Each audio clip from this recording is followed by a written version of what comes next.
go to the moon in this decade and do the other thing, not because they are easy, but because they are hard. Because that goal will serve to organize and measure the best of our energies and skills. Because that challenge is one that we're willing to accept, one we are unwilling to postpone. That's here. That's home. That's us. On it, everyone you love, everyone you know, everyone you ever heard of, every human being who ever was, lived out their lives by this point of pale light. We shall prevail. Listen, Tranquility Base here. The Eagle has landed. Roger, Tranquility. We copy you on the ground. That's one small step for man, one giant leap for mankind. Welcome to the Internet Space Program. GM, everybody. Welcome to our, well, normally I say GM, but now it's not good morning. It's more like good evening. So hello, everyone. Hopefully we got some folks tuning in on this kind of special time, a special Sunday broadcast. How you doing, Frank? Doing great, Ryan. How are you? Doing good. Good to see you again. Long time no see. Yeah, you know, that's not quite true.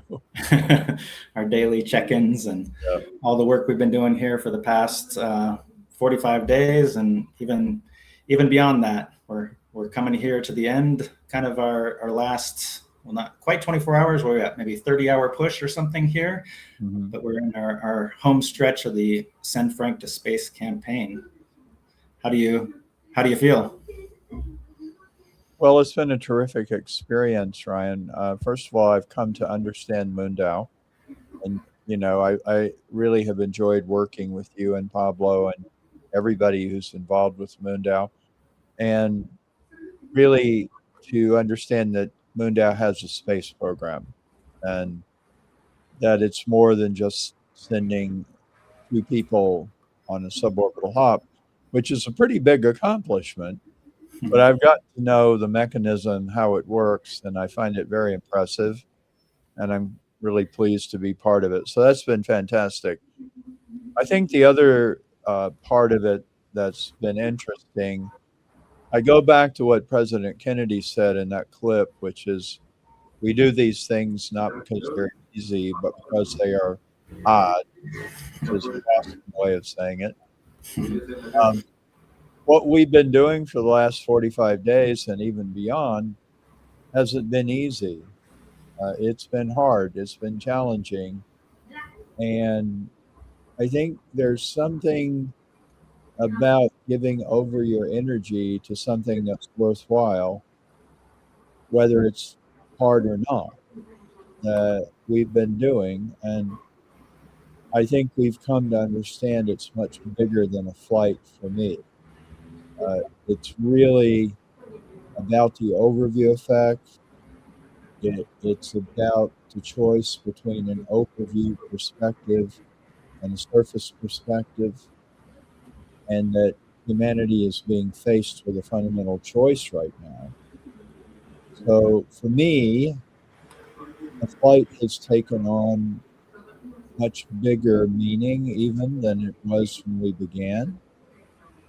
And so I feel good about it, and I hope that we can really push through in the next day and come a lot closer, you know, to the funding that we need for a ticket or 2. You know, Jared Isaacman talks about doing the near impossible. I think getting up to the level we want to be at is the near impossible, but I think we can do it. So I feel good about all of that. Yeah, I feel like, you know, we've made great progress. There's still a ways to go from where we want to be. And we hope, you know, everyone watching here can help us, you know, drive interest, get the word out, donate if you haven't, of course. It is great to see folks here in the audience, kind of this strange time. We've got a couple shout outs from, you know, Roby and Andrew Paris and Andrea, who will be with us tomorrow on the live. And we got people saying, you know, go Frank here in the chat. So it's It's great to see these folks turning out on a late Sunday evening for this special broadcast. Yeah, and it's great too. And I just, I appreciate Andrew and Arobi and everybody being here. That's been another great part of this, is that there has been support of the flight. And I think what people are beginning to see is that it's really support for a way of thinking. And it's always been true. The astronaut just represents humanity, right? That's true of NASA. It's true of commercial space flight. It's actually true of what we're doing. But I see Andrew and Arobi and Kevin and everybody, what they're really supporting is bringing the overview effect down to Earth and having a shift on this planet that will carry us through into the future. And it's great to see that support and very gratifying. Absolutely. Yeah, I guess for those who are tuning in live here, whether you're watching on YouTube or on X or LinkedIn, do be sure to give us like a like and a share and help get the word out here about this live stream transmission. That just helps in general to get more viewers and get more interest. But love to see the comments. Let us know where you're tuning in from. We just have Julio from Brazil tuning in here now and saying he's watching the transmission live and in Portuguese, he said it. But yeah, it's great to see all the international comments. I mean, we've had a great turnout in general about the overview effect, the messaging around the overview effect. We've had videos released in Brazil, in Portuguese, in Spanish. I mean, we've gotten quite a large global reach here in terms of spreading the overview effect. Of course, we're doing this campaign just by coincidence during the Artemis 2 launch as well. It's pretty amazing to see because the interest, I mean, you can see the Google Trends search, it just went like parabolic basically for results for the overview effect, partially from us maybe, and also because of the Artemis 2 mission, of course, but it's great to see that spreading. I really felt that we were working in concert with the Artemis crew. Obviously, what we're doing, as wonderful as it is, I don't want to over compare us to going to the moon, but of course that is MoonDAO's ultimate goal. However, I felt like our values, our approach, our ethics, and our approach to the entire project was reflected in Artemis. They were very human. They were very relatable. They are astronauts. They deserve a lot of praise for who they are and the risks they're taking, but they also were people that we could get to know. And I think that was important, that there was almost continuous coverage for 10 days. And we got to know them. And, I was at an event last night and a teacher came up to me afterward and she said, the kids in my school are really excited about Artemis. They're really excited about it. The parents are telling me that they all want space clothes. And, well, where do you get space clothes, right? But this is a wonderful thing that NASA has been wanting. It's a wonderful thing that the National Space Society and the Planetary Society have wanted for many years, which is that the public would get engaged in what's going on and it wouldn't be seen as somehow really separate from what we're doing every day, but something people could really get into and relate to. Right. I mean, obviously for, 75% of the population or something like that, this is the first moon mission in their lifetimes. I mean, this is kind of like reading a history book or something like that. It's something we all look up, we see the moon, but these moon missions happened a while back and it doesn't feel like it's part of our present. And now, thanks to Artemis, it is once again part of our current history and part of our, near future history too. Now more people's eyes are open to the fact that there are more upcoming moon missions. There are plans to put boots on the ground, not just boots on the ground though, but also lunar habitats, lunar bases, and more of a long-term presence on the moon. So even during the Artemis mission, there were so many people who didn't have any clue that that was even coming. They were like, what? Like, how did I not know that? Like, fairly large figures, not just random people, but fairly large figures that are, think they're involved in media and up to date with what's going on. And they're like surprised that humans are doing a trip around the moon, which is pretty wild to see. But I guess more than that too, it's like the kids that you referenced, or university students or high school students that are, growing up right now. This is probably going to have a major impact on them and their trajectory in terms of perhaps wanting to pursue STEM careers and really open their eye to the possibility of the lunar habitat and potentially Mars habitats in the future too. One thing I mentioned in the meeting last night was that what happens in outer space does affect Earth. I mean, we know about weather satellites, we know about communication satellites, we know about a lot of things like that. But one of the things I mentioned in my talk was that the launching of Sputnik had a big impact on me personally, because the United States was really worried that the Soviet Union was pulling ahead of us in what we now call STEM. And my high school upgraded everything, every class, and there were special classes, and everybody was expected to go a little bit further than they'd ever gone before. And I think if we have a vigorous American space program, and especially if it connects to the moon, we're gonna see it having an impact on Earth, and not just in engaging people, but in having an impact on what becomes available to people and what seems possible, really. Totally. Yeah. I don't know. Yeah, we're just really living through an exciting time, a chaotic time. I mean, you've talked a number of times about the parallels here between like 1968 and 2026 in terms of not just the Apollo 8 and Artemis 2 missions, but the political climate and everything that's going on in the world.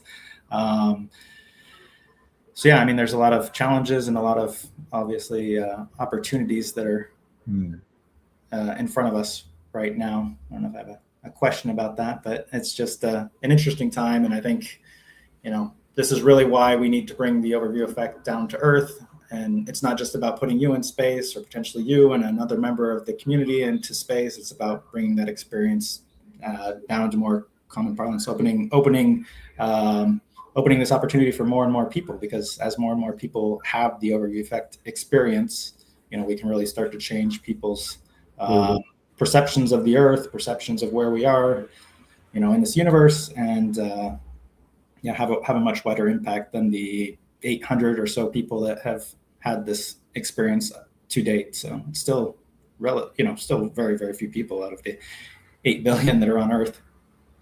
And the ultimate goal is space for all, and that's the vision, which is large numbers of people living and working off world. And as I always point out, it's not living and working in space so much, because we are already in space and will always be in space. But living and working off of the Earth is the vision. And that means people like myself need to go. And again, in the meeting last night, we were talking about people with disabilities, and we're starting to look at how can people with disabilities of various kinds fly on a suborbital flight or something like that, or even further. But that's not just an angle. That's also something we'll have to do if it's going to be space for all. If we're really committed to that, and we're really committed to large numbers of Earthlings becoming Martians and Lunarians and O'Neillians, well, it's going to be everything we do on Earth we have to do off of the Earth. And I mean, I, in part, I see my effort in that light because I've noticed, Ryan, a lot of times when I tell people I'm working on this project, they immediately say, "How old are you?"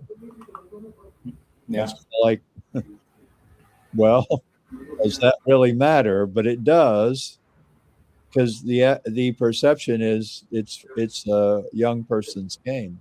But Right. Even though we've seen a number of, William Shatner or Ed yeah, Dwight or other folks that have gone yeah. up, and it's still hasn't, I guess, entered into common knowledge, I guess, that those folks have gone to space. Well, and a question I often get is it possible you'll be the oldest person ever to fly? And I say, no, Yeah. I'm like 10 years younger than Shatner. Right. Yeah. And Ed Dwight, who had qualified to be a NASA astronaut but was never able to fly, African American, who never got his chance. He flew on a Blue Origin flight. How old was he? Do we know? He was 90, I think. He was 92. Okay. Yeah. I mean, you're still young. You still got years ahead of you to make the space flight happen. If there are journeys or any evidence of that, but hopefully we can make it happen. Sooner than that. Andrew here in the audience says you're never too old for adventure. So. Well, also, I mean, we've agreed this is the first flight. We're not funding my entire project, but I do see this as part of a larger project to go on many different carriers and see how they produce the overview effect so that it becomes a real research project. I'm very interested in that because just the little I know about Virgin versus Blue, these are totally different ways to have a suborbital hop. They're very different. Technology is different, experience is different. And we've talked a lot. I don't know if people realize this, but you and I have been talking to stratospheric balloon companies. That's another really interesting way to do it. You don't really go to space, you go to near space, and you're not weightless, but you've got a long period of pretty leisurely ascent and descent. So, how does that affect people's experience? Really want to find out. Right. And your kind of initial hypothesis was born out of a cross-country flight, high altitude, but how that would change, having that stratospheric balloon type perspective. I think that would be pretty incredible. I mean, you could still see potentially the blackness of space, and you get a really heightened perspective. And I've talked to 2 flown astronauts who flew on NASA flight. Actually, 3. I've talked to 3 people who flew. Actually, one of them went to the ISS. All of them thought that the stratospheric balloon could be a terrific experience, and they didn't look at it as inferior to a rocket. They saw it as a different way of having this shift in awareness. So, and the amount of money we've raised, I don't know if we should announce it now. Well, we should, yeah. We're here to talk about sending friends to space and this campaign. So, but the amount of funding we've raised is a lot closer to having enough for 1 or even 2 balloon flights than rocket flights. So, where do we stand right now in terms of committed funding, but also funding that we have in hand? I just got rid of it, but. So right now we have over 172,000 in hand. Well, that includes both on-chain and off-chain commitments. So we're doing pretty good. We really had that milestone at 500K. We still want to push hard for that before the end of the date, which would be able to assure that we have enough for a +1, possibly at a lower price point too. But I guess this is a good segue too, because like we're carrier agnostic with this campaign. The idea is to get Frank to space. That's the primary goal. We're trying to raise as much funds as possible to make that happen, to open up avenues and opportunities. And as many of you probably saw, there was an announcement to a slight revision in the terms and conditions, but it is essentially that once the campaign window closes, we are going to close the fundraising window here tomorrow at what I believe is 1 a.m. Eastern time tomorrow, aka Tuesday, I believe is when it actually closes, or 10 p.m. Pacific time on Monday. And we'll stop taking any contributions through this portal. So if you do want to participate in the potential second seat, get involved in this mission, really do need to act quick. Like, you need to act soon here. We've gotten 125 contributions from all sorts of people around the world. Every dollar counts, whether it's literally $1. I mean, we have gotten contributions of $1, like that's great. But if you can donate $10, $100, $1,000, it doesn't really matter. It's just, getting you involved in the mission, helping make these opportunities more possible. And yeah, going back to the announcement, we are going to have the 30 days after this fundraising window closes to continue to dialogue with these various providers. We've been talking to many of them now, most all of them basically, for the past couple months, even before this campaign was announced, to try to establish some baselines and see what possibilities might exist. But we'll go back to them and see if we can't lock in something definitive. And there's a 30-day window there to have those conversations. And if it's basically not feasible for whatever reason, then refunds would be issued there at that point in time. I've got a question here from, what time is it for ET from Arobi? 1 a.m. Tuesday. What is it? It says right on there. Let me see here. It's 5 a.m. Yeah, 5 a.m. UTC on Tuesday. So whatever your conversion might be there, Arobi. But yeah, it's basically the end of the day tomorrow in the U.S. Yeah. The other thing that we ought to talk about too is that we do have how many people are competing now for that second seat, Ryan? Yeah, it's a great question. We can we have 32, I believe, that are on the leaderboard right now. So yeah, shout out to Titan here at the top. We got Titan and Jas at the top. Citizen 180. We're still working with them to try to reestablish their citizen profile. But yeah, we've got just to remind everyone, there are 25 spots to pass on to the second phase of the selection process. And yeah, we have 32 people in total that are competing. So if you're below the threshold, try to get some more backers and bring some more support for Frank in this flight to move yourself up. Yeah, you can contribute more money or find more contributors to help back your candidacy to move up in the leaderboard here. But yeah. Then for those people who are competing, Ryan, what should they do at midnight tomorrow night or 1 o'clock in the morning Tuesday? What? Yeah, that's a great question. So right now, as we have it scoped out, hey, we're joined by Pablo. Hey, Pablo. Hey, Pablo.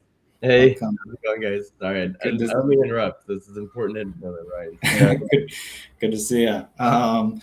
Yeah, so right now, as we have it laid out in the terms and conditions, the voting or selection this first round voting process will stay open up through no later than 14 days after the carrier has been identified. So if we identify a carrier and we have a viable path for the second seat, this voting process will essentially stay open through that date until we can finalize something, whether that's, as I mentioned before, whether a refund, hopefully not, but whether a refund is needed or whether we can move forward, that window will stay open. So yeah, you won't be able to obtain any more voting power or tokens after the fact, after the deadline closes. So really right now is when you want to be, moving your audience, moving anyone in your network. It doesn't require a social media presence. It can still be like one-on-one outreach. If you know someone who would really like to see Frank go to space or would really like to support you trying to go to space, whoever you are listening, now's the time to kind of do that outreach and get people moving here.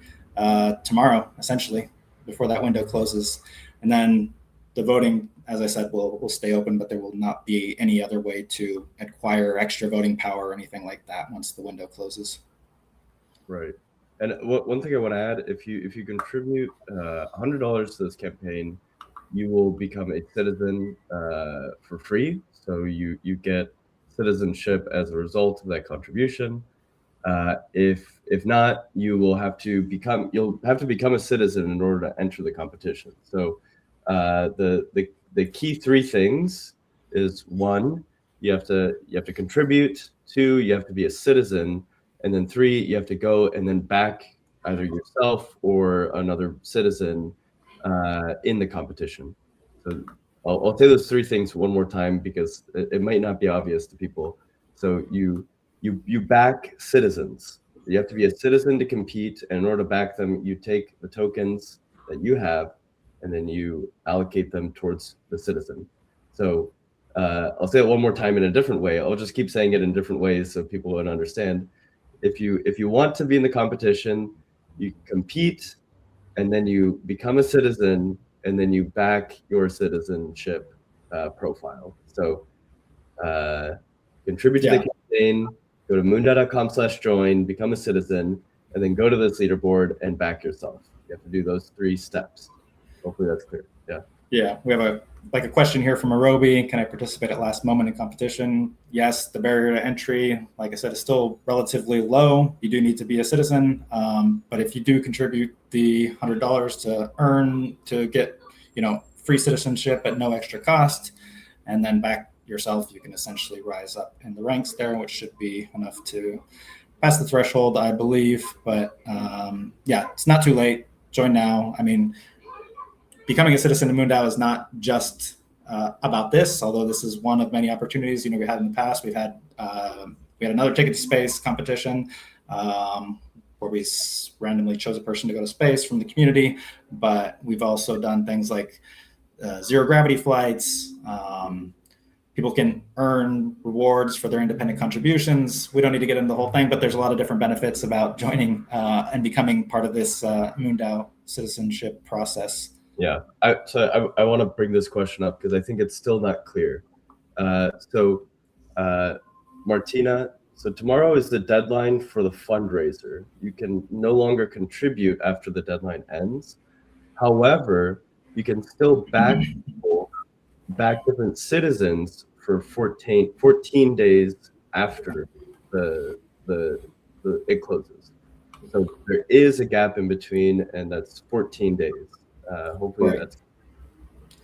That's but everyone watching here needs to move fast to get the donations in and process that, because that will close, and we do need your support for Frank for this flight and to make this a reality. So that's the bottom line. But the actual ranking and competitive process here is not closing tomorrow at midnight. It is just the time to contribute to Frank. And yes, we really are closing it. Like, we've gotten questions, and Frank, you've gotten questions like, why don't you just keep it open? But that's not that's not the idea here. We need to have some clarity around what's possible, and we also need people to be motivated and moving and help make this happen. So there is a hard deadline here to actually contribute and join the mission, be part of this revolutionary moment to send Frank White to space and have a real citizens space program. I mean, this is by and for the people. So, and I think part of what people ought to know, and it's important, is that MoonDAO raised enough money for 2 flights in a month previously. So what we're attempting to do in 45 days is not an anomaly. To say that we'd like to say what we mean and mean what we say when we say it's 45 days. However, you might want to say a little bit more about the 30-day reflection period after we close. Do you think we've covered that enough, Ryan and Pablo? Yeah. Happy to go for where that's coming in from the background noise. But so essentially So we think that we can negotiate seats to send Frank and potentially someone else to space alongside with him for less than what we originally thought. And so we want to give ourselves basically 1 month to negotiate with different carriers, no matter how much we raise. So we think that it's worth it to basically give it a shot, no matter how much we raise, and then talk to all these carriers. Well, we're already talking to many of them to put together a seat. I'm getting some background. I'm not sure, Ryan, is that you or Frank? There we go. That's a little better. One of you guys has a little bit of background noise. So yeah, so essentially what we're going to do is give ourselves a month in order to negotiate with all these carriers, no matter how much we raise. And then if we cannot send Frank to space after that period, then we will return funds. However, like Frank likes to say, failure is not an option. So we're going to be pushing as hard as we can in these next 24 hours. So we've got just 24 hours until this closes. And we're going to give it our all and make sure that we get Frank to space. So, yeah. Arobi's asking if she, go ahead, Ryan. Arobi does have a question. No, yeah, contributing 10 USD. Can you participate, Arobi? Absolutely. I mean, like I said earlier, every contribution helps, whether it's $1 or $10. I don't know if that's all you're able to do, where that would rank you within the competition, but yes, please do contribute the 10 USD and help make this happen for Frank. I was just going to mention that we are seeing some new backers and votes coming in, notifications on the Discord server. So Jenny H received a new backer on the overview flight, which is great to see, and Jas as well. So cool that some of you watching here are, voting perhaps for the first time as you're discovering this.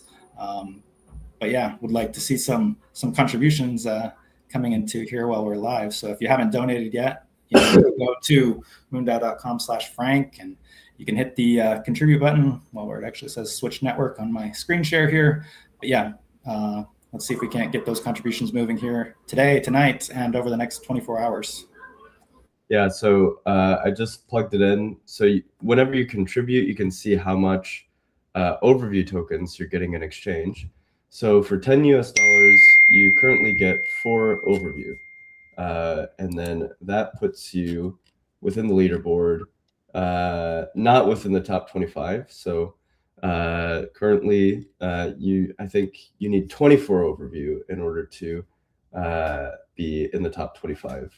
So let me, and I'll plug this in because it's interesting information. So for 25 overview, that means you would need to contribute about 60 USD at the moment. So that's the current bar in the top 25. Yeah. And if you contribute 100 USD, you can, you'll rise up in the leaderboard. As Pablo said, you'll be part of the competitive pool, but you'll also be able to you'll be able to register as a citizen for free. So actually, getting back to Roby's original question, that you do need to be a citizen to actually be in the leaderboard. And I guess, yeah, Roby, you're not yet a citizen, but we should make you one. So let's figure that out. Obviously, if anyone has any questions or difficulties, you can reach out to Pablo or myself directly. Ryan at MoonDAO.com, Pablo at MoonDAO.com. DMs on Discord. Anything is good. Really, just reach out to us on whatever method you prefer, and we'll help walk you through it here. So yeah. Yeah. And the intent with this is to create kind of like a healthy and fun competition to see who can support this the most, right? Like what we really want is Frank to go to space, but then also for people to be able to participate by supporting this fundraiser, reaching out to other people they know, have them back themselves as citizens, and then being able to fly alongside Frank with him. So that's the real intent around this, is we want to mobilize our entire community so that they can support Frank and support themselves in the process too. So it's like doing well by doing good, but in this case, kind of doing good by also getting yourself in the mix as well. So it's we've got a number of citizens here who have multiple backers already. So that means multiple contributors who have donated and are supporting this candidate, whether that's, just somebody they happen to know or, their friends or colleagues, whatever. But that's part of it, right? Just to help drive this message to send Frank to space. Can't emphasize that enough. That's our ultimate goal here. Get Frank to experience the overview effect himself. Hopefully alongside one of you, obviously. Also, I would say from my point of view, I'm going to be excited to have somebody go with me from the community. I'm almost as excited about that as I am about going myself. I really like the idea that we put this together. And also, I think many of you know that we're going to figure out a way to have an AI go and see if the AI actually has the experience, or at least claims to have the experience. So it's going to be an interesting trip, whether it's a stratospheric balloon, a suborbital rocket, or something more. It would be really great if we really blow right past the goals and go to the ISS or something like that. But however it's done, I think having somebody go with me and also having the AI component is going to be a very interesting way to do it. Totally. I know we've been talking a lot about the logistics here around the campaign. We can circle back to this too, but I also want to make sure that we talk about the Space-a-Thon tomorrow. So we are planning a pretty ambitious big day. We're going to have a lot of amazing people on, but Frank, you want to tell folks more about what we have planned tomorrow for the Space-a-Thon, so everyone here tuning can set their calendars and tune in at any time tomorrow? Right. So we're going to start at 9 a.m. Eastern time tomorrow. I will be hosting a good part of the morning. Pablo and I are going to trade off. Ryan's kind of keep the wheels on the bus, I think, and make sure we don't go too far off course. But we've already gotten several people who are going to join us. Andrew, who's here, is definitely going to be a guest. Bruce Long, who is here, is going to be a guest host in the afternoon. He has some very interesting people from the entertainment world lined up. And we definitely are going to have Nicole Stott, a NASA astronaut, who Nicole has been a very big supporter of my work. And we're hoping Nadine Nicole will join us. As many of you know, she's involved with Space for Humanity. She has her own nonprofit, but she's also a cast member of The Expanse. And I think before we close tonight, we'll show you a video she made for the campaign. We're going to have Jeanette Epps, another flown astronaut, will be a guest. And Rachel Lyons, whom many of you know, is going to join us. So we've got just about every hour filled at this point, except later in the evening. And we're just going to be there in StreamYard, and we're just going to welcome people who will come and go, some as guests, some as viewers. We're going to talk about the campaign. We're going to keep urging people to involve themselves. But we're also going to be talking about this inflection point for humanity, this distinction between surface thinking and overview thinking that was so incredibly obvious during Artemis II. It was actually obvious for Apollo 8, but we didn't have the media then that we have now. We didn't have wall-to-wall media covering everything. And so I believe that Artemis II had more impact, largely because of the media and because of the unique characteristics of the astronauts themselves. So what I'm getting at here is that it's going to be, it's, I don't want to overstate it, but it's going to kind of be like Artemis 2. You know, whatever time you tune in, we're going to be doing something. We're going to be talking to somebody.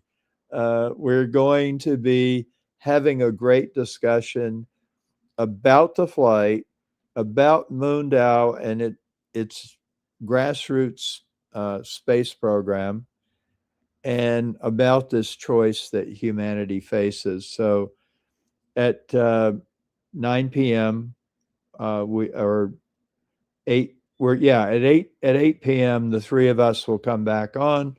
We'll report to you how much has been raised, what's next, and that will actually be the close of the campaign. But I think it's going to be good viewing. I think it's going to be fun. We may have more than one guest at a time, and we're just going to let it organically happen tomorrow. Yeah, Frank didn't cover all the guests there. There's a number of other names, a number of other flown astronauts, commercial astronauts that we'll be having come up. So yeah, it should just be fun. We're going to talk space, talk about this mission, talk about the overview effect, talk about what comes next. And, we hope all of you tuning in right now will help us spread the word about this Space-a-Thon tomorrow, about the mission. I did see a comment coming in from LinkedIn from Christian. I don't know if the comments go through from our end there, so I'll just say, again, to contribute to this campaign with Frank White, you can go to moondao.com/Frank, get involved tonight. We've got about 30 hours or so before this wraps up, and we'll be doing our Space-a-Thon all day tomorrow pretty much. And if anybody has any questions, Ryan at moondao.com, you can reach out and we'll get things figured out for you or help hold your hand with anything you might need. So don't hesitate to reach out. Just one more note too, just about spreading the word. We do have at moondao.com/overview-media. That's a little bit convoluted, but you can find a lot of materials, graphics, social media things that you can help spread the word and help get the word out about this important mission to bring the overview effect down to Earth. And we've been seeing so much great activity over the past 45 days, past month, really, with Artemis. We mentioned earlier about the Google Trends going through the roof and just tons of social media posts from people. Overview effect is everywhere. Frank White's all over the place. It's great to see, but we want to keep that going, regardless of this campaign. Like, we still need to get this important message out there, and we'd like to, have you all as ambassadors for that effort, for sure. Yeah, I want to say that we've raised quite a lot already with $172,000, which is, I think, a big success. I think that puts us in the top 0.1% of Kickstarters already. So just want to say a massive thank you to everyone who's contributed so far. It really means a lot, and it's going to spread the overview effect and get more people to understand this very important concept that I think we need now more than ever. So it's not just about sending Frank to space, it's also about furthering his life's work and the sort of cognitive shift that we're facing as a species, and as we become multiplanetary, and the imperative nature of how we need to work together and how we need to kind of come together to face some of these great challenges that we have as a planet. If we don't figure out overview thinking and we stay surface thinking, we may not survive as a species. It's maybe a little dramatic to put it that way, but it's true. We need to figure out how we can overcome these sorts of conflicts. And I think the messages that we receive from people that have gone to space, and they all come back saying the same things, that wars seem so petty when you're looking from up there, that we need to take care of this fragile planet where we all originate from, and treat it as though we're all a crew on spaceship Earth, working together. And so these aren't just kind of niceties that that these astronauts are kind of saying just for fun. This is something that I think is making a massive imprint on their psyche, that they're trying to desperately communicate to Earth, and Frank was able to give them language to do so. And so I think the space community giving back and giving Frank this opportunity to experience the overview effect himself is it's an important moment, because it's all of us showing our gratitude for what Frank has been able to do. And so yeah, and we have 24 hours to do so. So 24 hours, yeah. Yeah. Just building on what you said, Pablo, though, we do have 20 or so astronauts that are supporting this mission, that have backed, Frank's effort to go to space, that want to see Frank go to space. We've got 125 contributions. So many people want to see this happen. I just wanted to highlight a huge shout out to Nicole Stott, too, who made a very generous contribution a few days ago of $3,000, which is amazing, to help in this effort to send Frank to space. We've had some great activity over the weekend as well, from astronaut Joe and from Amy and some other folks today that we're not even sure who they are. They're anonymous contributions, so you can donate anonymously if you like. If you're not a citizen, it won't necessarily show up there. It'll be basically an anonymous contribution or pseudonymous contribution with your wallet address. So yeah, really cool to see. Huge shout out to Nicole. Excited to hear from her tomorrow during the Space-a-Thon. She's going to be one of the earlier guests, I believe, to help us kick things off during the Space-a-Thon. But Nicole's been a great friend, well, not to Frank, of course, but also to MoonDAO. We had our zero gravity flight with Nicole and a couple other astronauts not too long ago. We love Nicole. So yeah, big thank you, Nicole. Yeah, I can't say enough about Nicole's advocacy, and she'll talk about it tomorrow, but Nicole does not mince words when she has an opinion, and she has a strong opinion that my flight is overdue.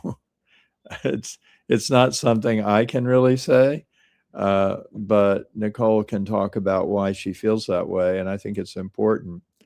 I do want to mention Iman is here, one of the MoonDAO astronauts. Hey, Iman, yeah. And he has a new book out, which is really about never giving up on yourself, no matter what you're doing, whether it's attempting to be an astronaut or be a doctor or whatever it is your goal is. And I was honored to write the foreword to that book. And Iman, you know that because I read your book in order to write the foreword, you've been really inspiring to me, because there have been a lot of ups and downs in the fundraising effort. And, you made it very clear that the only failure is to give up on something that you care about. So everybody should read that book. A Heart for Space. There you go. Coming out in August, I believe. Yeah, Iman is. We'll be hearing from Iman tomorrow as well. Excited for that. We love Iman, obviously, our second astronaut. So he'll be joining the Space-a-Thon, I think, in the afternoon. We'll also have some folks from Space Camp joining us. So we did a little test fundraiser using this platform to raise funds a couple months ago, and donated those funds to Space Camp USA and their new complex that they're building. So we'll hear a little bit about that too. And just to mention, there's 1% of the funds from this campaign would go to Space Camp USA to continue that, their incredible work to inspire the next generation and train the next generation that's actually going to probably live on the moon and Mars, or work on the moon and Mars. So yeah, it goes to a good effort, or a good cause, beyond just Frank's flight and beyond a community seat. It's trying to do good as well there. So, and before we move too far away from it, I just want to say Moondog is here. Everybody knows Moondog, and she's trying to get my attention. Okay, Moondog. She wants me to throw something for her. Moondog is so cute. Moondog, she's very confused about why we're both up so late. But I want to really go back to something Pablo said. The overview effect is not a nice phrase. overview thinking and surface thinking are not nice phrases. They are ways of life, ways of thinking. They are worldviews. And a worldview is what dominates how people behave, how they act, how they treat one another. And again, we were blessed in a funny way. I don't know if I call it blessed, but perhaps our eyes were opened when we saw that difference during Artemis, where the astronauts were talking about love and caring and hugging one another and even crying.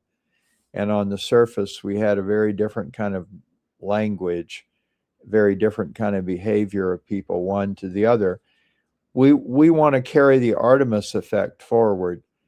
If I get a flight and if some of you go with me, we're going to have that same approach. We're going to have that same, we're going to take that same mentality and we hope people will see that and it will be amplified as it was with Artemis. So again, this is not a nice, Pablo and Ryan and I wouldn't be spending all the time on this if it were just a nice to do.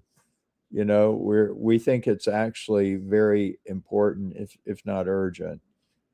And you know, so what you're supporting is a new direction for the human species. It's just symbolically represented by this flight. I do think I wanted to mention too, gosh, we're coming to the end unless we want to go a little long, but I do want to mention anyone who gives $1,000 or more will get a signed copy of the Overview Effect. Also, there is a new Overview Effect book out, and it is called Seeing is Believing, Visions of the Overview Effect. And if I get any royalties from that, I'll give it to the flight. But also, I think that early reviews of that book are very good, and I'm hoping that we can really tie that into, sorry, Moondog again. I hope we can tie that into the flight in some way. It's the first ever picture book that is about the Overview Effect, believe it or not. There's never been an Overview Effect picture book, which sounds counterintuitive, but true. Anything else? I mean, do you want to play the Nadine piece? Because I think it really summarizes the flight in the context of overview thinking and surface thinking. Would Sure. that be the thing to do? Yeah, let me cue that up right now. Hey, Expanse fans, space and science enthusiasts. I'm here in Cusco, Peru, exploring fascinating Inca astronomy centers, most notably Machu Picchu, and bringing a special message to send our dear friend Frank White, who coined the term the overview effect, to space. First, the Artemis mission illustrated the difference between surface thinking and overview thinking. Seen from the surface of the Earth, we perceive difference, division, conflict. But from above the surface, we perceive unity, oneness, interconnection, and cooperation. This is an inflection point where humanity has a choice between the two. On one level, his flight is about realizing a lifelong personal goal. The message is about holding on tight to your dreams and never giving up. But at another level, it's about maintaining the momentum of the Artemis effect and bringing overview thinking to a global audience. The message is that we have a choice, and our decision will influence life on Earth and off-world for millennia.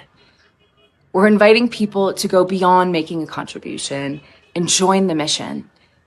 It won't just be a flight, but also support for bringing the overview effect down to Earth.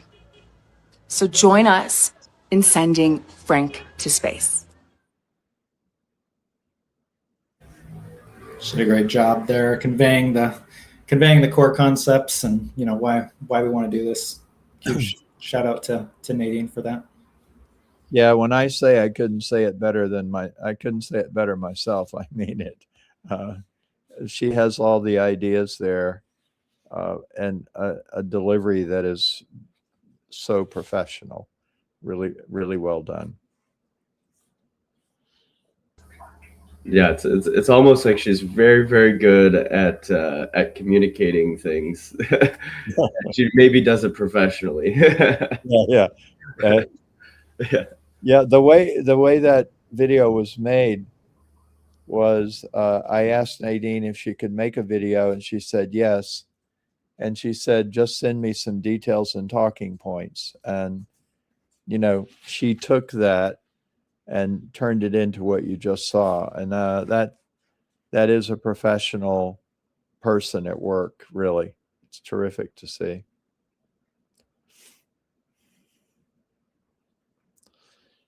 All right. Do we need to cover anything else? Do we need to go longer? Pablo, Ryan, have we covered everything? I think we've covered most of what we want to say, but actually, so we got a special guest that said that they would like to join us, but they can't join until 10 p.m. today. So this is some of the people in the community might already know him. His name is Beth Jesus. Or that's how he goes by online. He's a quantum computing researcher and AI researcher who was actually an ex-coworker of mine back when I worked at Google, and he started a startup called Extropic, which is working on quantum computers and doing some really interesting AI research. And so I think we'll likely have him on maybe as a Twitter space later tonight for those that are staying up. So it should be really fun. Yeah, Frank, I know that you'll probably be sleeping by then because you're on the East Coast and that's 1 a.m. for you. But I think we should have a great conversation, and I expect to. Well, I really want to press him on the idea of AIs experiencing the overview effect and what that really means, and get some thoughts from him on that. So he has a very engaged audience and is a really notable figure in the whole AI space. So should be really interesting. So, Pablo, I lost you. You were talking about a friend, an AI person. Yeah. And then I lost everything. I don't know if everybody else did. Do you want to repeat what you just said for everyone? I can hear him on my end, but yeah. Might have just been on your end then, Frank. Okay. All right. So just summarize for me. Yeah. Okay. So I'll summarize one more time. So this is a friend of mine. He's an ex-coworker of mine, and he started a startup, and he's a very notable figure in the AI world. He works on they're thermodynamic computers, actually. He used to work on quantum computing, and then kind of is working on this new model of computing where bits are neither zeros or ones, but they can take on kind of these in-between states and leverage kind of like the principles of thermodynamics to reduce the amount of compute that's necessary to train AI models, which, a mouthful. But anyways, the gist of it is that he's also a bit of a kind of philosopher on the subject of AI. He started an online movement called the Effective Acceleration Movement, which is kind of a technologically optimistic group of people that believe that AI will be used in order to further human progress and make humans thrive and become spacefaring, and will lead to a lot of good in the world versus kind of a fear mindset that a lot of people were approaching AI with, where they were thinking that AI would take over the world and destroy humanity, and that we need to stop all progress with AI or anything like that.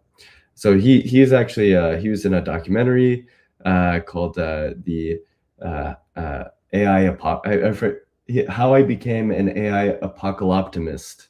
It's an interesting documentary that recently came out about both the kind of doomsday scenarios with AI and the optimistic scenarios with AI. And So I'm looking forward to have a conversation with him where I ask him about how we could imbue AI with knowledge of the overview effect, to have more empathy for humans and the human race, more curiosity about our place in the universe, and a care for the fragility of Earth. So, yeah. So are you going to have that conversation later tonight? Is that what you're saying? Yes. So at 10 p.m. today on Twitter Spaces, likely we'll invite Beth. So stay tuned for that, and we'll send out an announcement. That's 10 p.m. Pacific time for those of us on the East Coast. It's 1 a.m. We'll be a little tough. Yeah. Okay. He's a busy guy, so please record it for me, and I'll regroup at 9 a.m. Eastern time tomorrow. But that's terrific. Yeah. And we really do want to take an AI along. I mean, for me, this all started with GPT-5 and asking GPT-5, could you experience the overview effect? And it's led to really wanting to see how that would work. So, yeah, I'm looking forward to hearing what he has to say, even though I won't be able to stay awake that long. I do think, Ryan, you have done a lot of work on a new piece of video. I think we should close by showing that. What do you think? Yep, I set it up as the outro actually. So when we do close it up, it will roll. But it is on YouTube now. I guess we did have a question here. It's probably relevant to more people from Martina, just about, is there another way to pay than by debit card? Yeah, essentially, well, if you go through the platform, you can pay by debit card, which most people find to be the easiest way, but you can also use Apple Pay or Coinbase directly. So we have a couple options there. If you're in another country or don't have access to those methods, you can use basically any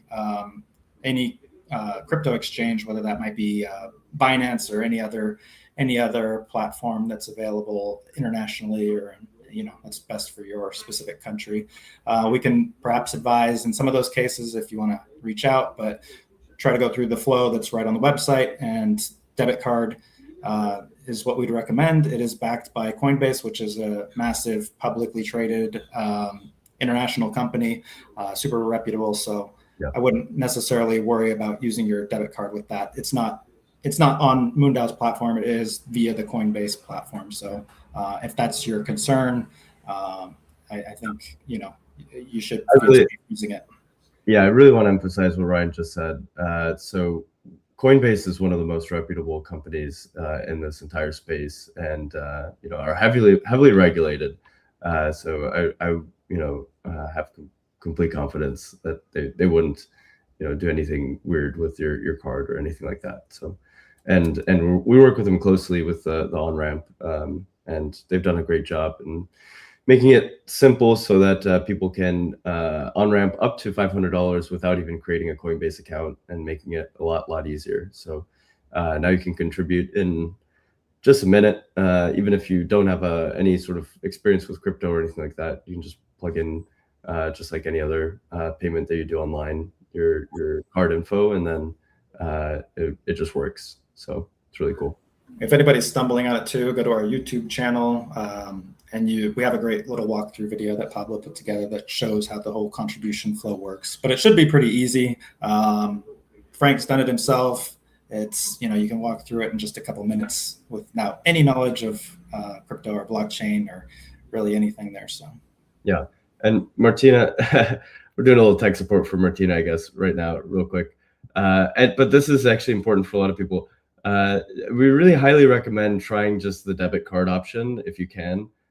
People have had mixed success with Apple Pay, but in general, debit card seems to be working for most people. So just want to say that. I wouldn't spend time going through these other options, because they kind of tend to lead people through rabbit holes, and it kind of can be tricky depending on where you're coming in from. Highly recommend just going through the debit card. It's much quicker, much smoother, way less issues in my experience, helping people through that flow. So yeah, any tech support questions like this, just like I said, shoot us an email, Ryan or Pablo at moondao.com, or open a support ticket via our website or on the Discord platform. You can go to moondao.com/Discord and we'll take you to the whole community and just open a support ticket there. And we'll walk you through anything you need. We'll basically be on hand, like I said, all day tomorrow for the live stream Space-a-Thon. So do set an alarm. Join us whenever you might be able to, whether you're free all day or at any time during the day. Tune in. We should have somebody fun and interesting that we're talking to. We're looking forward to it. Some surprises as well. So yeah, tune in, help get the word out today, help drive some donations too for Frank. Let's not forget why we're here. Send Frank to space. See you tomorrow. Cool. Thanks, guys. Yeah, I guess we'll play the outro video. Yeah. And we'll see everybody bright and early tomorrow, 9 a.m. Eastern time. So be there. Well, we do have the talk at 10 p.m. Pacific. Yeah, so don't forget that. There will also be awake for all the stay awake for the X chat at 10 p.m. Pacific and join us for the 9 a.m. kickoff, 9 a.m. Eastern time tomorrow on YouTube or wherever you may be watching right now. So cool. Awesome. Thanks, guys. Thanks, guys. Our world is not in good shape.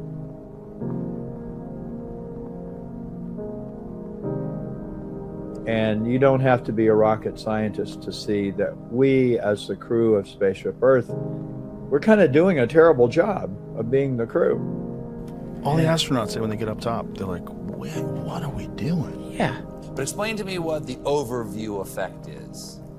It is absolutely gorgeous. Overview effect is when you're looking through that cupola, it's like the bay window looking down on the Earth, and you see just that, the Earth as it exists with the whole universe in the background. You see the thin blue line of the atmosphere, and then when you're on the dark side of the Earth, you actually see this very thin green line that shows you where the atmosphere is. And what you realize is every single person you know is sustained and inside of that green line, and everything else outside of it is completely inhospitable. You don't see borders, you don't see religious lines, you don't see political boundaries. All you see is Earth, and you see that we're way more alike than we are different. Booster ignition and liftoff. The Artemis mission illustrated the difference between surface thinking and overview thinking. Seen from the surface of the Earth, we perceive difference, division, conflict. But from above the surface, we perceive unity, oneness, interconnection, and cooperation.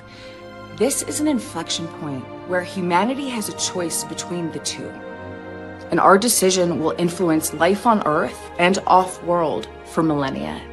When I think about Frank floating and experiencing Earth out the window of a spaceship, I am totally humbled by that. Frank White is somebody who's devoted the last 30 plus years to not only explaining what the overview effect is, but more importantly, what the implications of that shift in perspective is for our planet. We don't often think about the ripple effect of stuff that we do. So those of you thinking of supporting Frank, it's not just about him going to space, it's the ripple effect from that experience when he comes back. And that's why we should send Frank to space.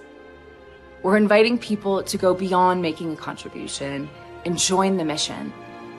It won't just be a flight, but also support for bringing the overview effect down to Earth.